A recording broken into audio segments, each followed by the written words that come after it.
আসসালামু আলাইকুম, শেয়ার হাসান আপনাকে আজকের ভিডিওতে স্বাগত জানাচ্ছি। আজকে 27 মে 2024 আজকের বাজার পর্যালোচনা এবং কয়েকটি গুরুত্বপূর্ণ নিউজ নিয়ে আপনার সামনে হাজির হলাম। তো আলহামদুলিল্লাহ আজকে দীর্ঘদিন পরে হলো মার্কেট মোটামুটি ভালোই আপ হয়েছে, তবে আসলে এখনও পর্যন্ত আশাবাদী হওয়ার কিছু নেই। মাত্র একদিনই আপ হলো, আগামী দিনগুলোতে কি হয় সেই বিষয়টা আসলে আমাদের একটু অপেক্ষা করে দেখা দরকার। তো আপ হওয়ার কারণও রয়েছে, আমি সামনের দিকে সেই বিষয় নিয়ে আলোচনা করব। তো আমি সবগুলো বিষয় নিয়ে আলোচনা করব। তো আলোচনা যাওয়ার আগে একটা ছোট্ট অনুরোধ করি, আমার এই ভিডিওটি যদি আপনার ভালো লেগে থাকে বা সামান্যতম উপকার আসে, তাহলে আমি আশা করবো আপনারা আমার চ্যানেলটিকে সাবস্ক্রাইব করবেন এবং ভিডিওতে লাইক অ্যান্ড শেয়ার করবেন। তো যাই হোক, আর কথা না বলে সরাসরি আমরা ভিডিওর মূল অংশে চলে যাই। তো আমরা এখানে দেখতে পাচ্ছি যে আজকে ডিএসসি সাধারণ সূচকে 59.67 পয়েন্টের মতো আপ হয়েছে। এছাড়াও ডিএসসি 30 সূচকে আমরা দেখতে পাচ্ছি 11.94 পয়েন্টের মতো আপ হয়েছে এবং ডিএসসি সরিয়া সূচকে আমরা দেখতে পাচ্ছি 13.71 পয়েন্টের মতো আপ হয়েছে। অর্থাৎ তিনটি ইন্ডেক্সে কিন্তু আজকে আমরা ভালো পরিমাণে আপ হতে দেখলাম। এছাড়া আমরা যদি এখানে ইন্ডেক্স মুভারটা যদি খেয়াল করি, তাহলে দেখতে পাচ্ছি যে মার্কেট পুলারে আজকে বেক্সিমকো 6.5 পয়েন্টের মতো আপ করেছে। এছাড়াও ব্যাডবিসি আমরা দেখতে পাচ্ছি 3.5 পয়েন্টের থেকে বেশি আপ করেছে। এছাড়া রবি, এখানে আমরা যদি খেয়াল করি আইএফআইসি, জিপি, বেস্ট হোল্ডিং, এরা কিন্তু মোটামুটি 2 পয়েন্ট থেকে 2.5 পয়েন্টের মতো আপ করেছে। এছাড়া আমরা দেখতে পাচ্ছি এখানে লাফার্জ হোলসিম সিমেন্ট, তারপর এখানে square Pharma, Beacon Pharma, prime bank, এরা কিন্তু 1.5 পয়েন্ট থেকে 2 পয়েন্টের কাছাকাছি আপ করেছে। এটা খুবই একটা ভালো দিক। আজকে আমরা দেখতে পাচ্ছি বেশ কিছু বড় বড় কোম্পানিগুলো আপ হয়েছে এবং ভালো পরিমাণে বৃদ্ধি পেয়েছে। অপরদিকে যদি আমরা দেখি মার্কেট ড্র্যাগারের ক্ষেত্রে, আজকে দেখতে পাচ্ছি যমুনা ব্যাংক 4.5 পয়েন্টের মতো মাইনাস করেছে। এছাড়াও খান ব্রাদার্স আমরা দেখতে পাচ্ছি 1.5 পয়েন্টের মতো বা 1.5 পয়েন্ট থেকে কিছুটা বেশি মাইনাস করেছে। প্রিমিয়ার ব্যাংক আমরা দেখতে পাচ্ছি 1 পয়েন্টের মতো বা 1 পয়েন্ট থেকে কিছুটা বেশি মাইনাস করেছে, আর বাকি সবাই খুবই সামান্য পরিমাণ মাইনাস করেছে। এরপর আমরা এখানে দেখতে পাচ্ছি ট্রেড স্ট্যাটিস্টিক্স, এখানে আমরা দেখতে পাচ্ছি যে আজকে হিউজ পরিমাণ শেয়ারে আপ হয়েছে। আমরা দেখতে 274টি শেয়ার আজকে আপ হয়েছে, অপরিবর্তিত ছিল 33টি এবং পতন ঘটেছিল 85টির। এবং আমরা যদি দেখি টাকার অঙ্কে লেনদেন, তাহলে দেখতে পাচ্ছি টাকার অঙ্কে লেনদেনে আজকে 500 কোটি টাকার উপরে লেনদেন হয়েছে। আজকে আমরা দেখতে পাচ্ছি যে 506.063 কোটি টাকার মতো লেনদেন হয়েছে। এটা একটা ভালো দিক। বিগত সময়ে আমরা দেখতে পেয়েছিলাম যে 300 কোটি টাকার কাছাকাছি চলে এসেছিলো লেনদেন, আজকে আমরা আবার দেখতে পেলাম যে 500 কোটি টাকা ছাড়ালো। এবং একটা বড় বিষয় হচ্ছে যে এই যে আপ হওয়ার পিছনে একটা কারণ রয়েছে, আমরা সামনে সেই কারণটা নিয়ে আলোচনা করব। তবে সেই কারণটা প্রকৃতপক্ষে কী কাজ করবে কিনা সেটা আসলে দেখা যাবে 2-3 দিন পরে। তো যাই হোক, আজকে তো মার্কেট ভালো ছিল, এটা খুবই পজিটিভ দিক।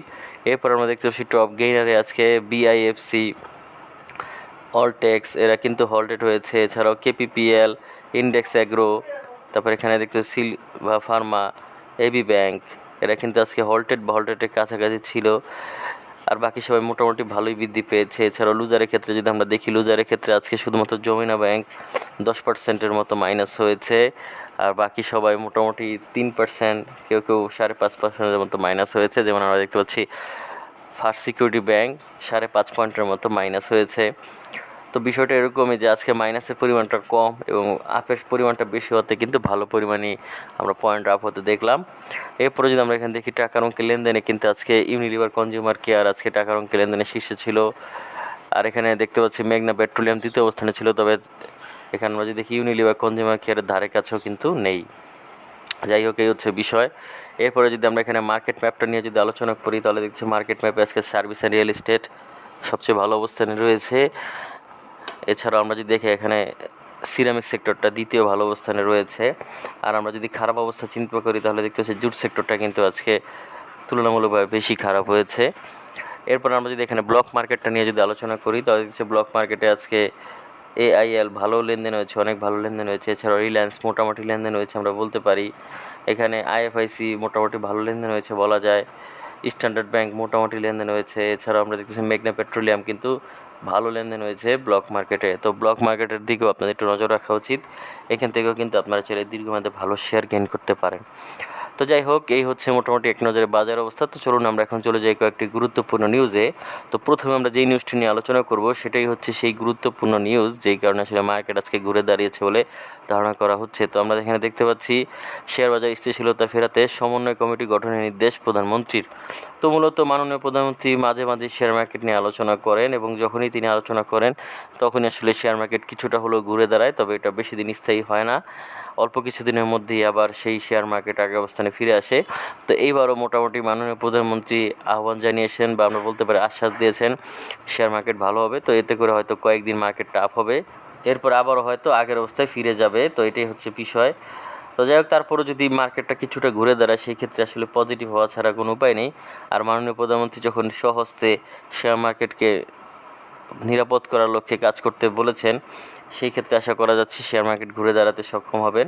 তো যাই হোক, এখানে অনেকগুলো বিষয় নিয়ে আলোচনা করা হয়েছে, তবে সবচেয়ে বেশি গুরুত্বপূর্ণ বিষয় যেটা নিয়ে আলোচনা করা হয়েছে সেটা হচ্ছে ক্যাপিটাল গেইন বা মূলধনী আয়ের উপর করারোপ বিষয়ে আলোচনা করা হয়েছে এবং মাননীয় প্রধানমন্ত্রী বলেছেন সেই বিষয়ে তিনি আলোচনা করবেন এনবিআরের সাথে। এছাড়াও তালিকাভুক্ত এবং অতালিকাভুক্ত শেয়ারের যে কর হার বা কোম্পানিগুলোর যে কর হার, সেটার মধ্যে একটা পার্থক্যের বিষয়েও কিন্তু আলোচনা হয়েছে। এখন দেখা যাক আসলে কী হয়।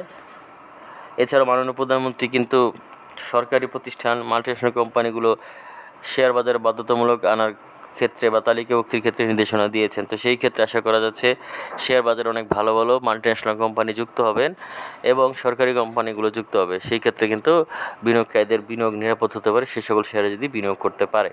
তো যাই হোক, এর পরবর্তীতে আমরা যেই নিউজটি নিয়ে আলোচনা করব সেটি হচ্ছে শেয়ার বাজারে বিনিয়োগকারীদের নিরাপদ এক্সিট সুবিধা চান ব্যবসায়ীরা। তো মূলত শেয়ার বাজারের বর্তমানে যে অবস্থা, এতে করে বিনিয়োগ করা অনেকটাই দুঃসাধ্য হয়ে পড়েছে সাধারণ বিনিয়োগকারীদের জন্য। এতে করে কিন্তু সাধারণ বিনিয়োগকারীরা অনেকেই নিঃস্ব হয়ে গিয়েছেন। তো যাতে করে সাধারণ বিনিয়োগকারীরা নিরাপদে শেয়ার মার্কেট থেকে বের হয়ে আসতে পারেন যে কোনো পরিস্থিতিতে, সেই ক্ষেত্রে কিন্তু একটা নিরাপদ এক্সিট চেয়েছেন ব্যবসায়ীরা বা এফবিসিসিআই যারা রয়েছে তাদের যে কর্তা ব্যক্তিরা, তারা কিন্তু চেয়েছেন এরকম একটা বিষয়। এছাড়াও আরেকটা বড় বিষয় হচ্ছে যে করে শেয়ার মার্কেটে বড় বড় কোম্পানি যুক্ত হতে পারে সেই বিষয়ে তারা আহ্বান জানিয়েছেন।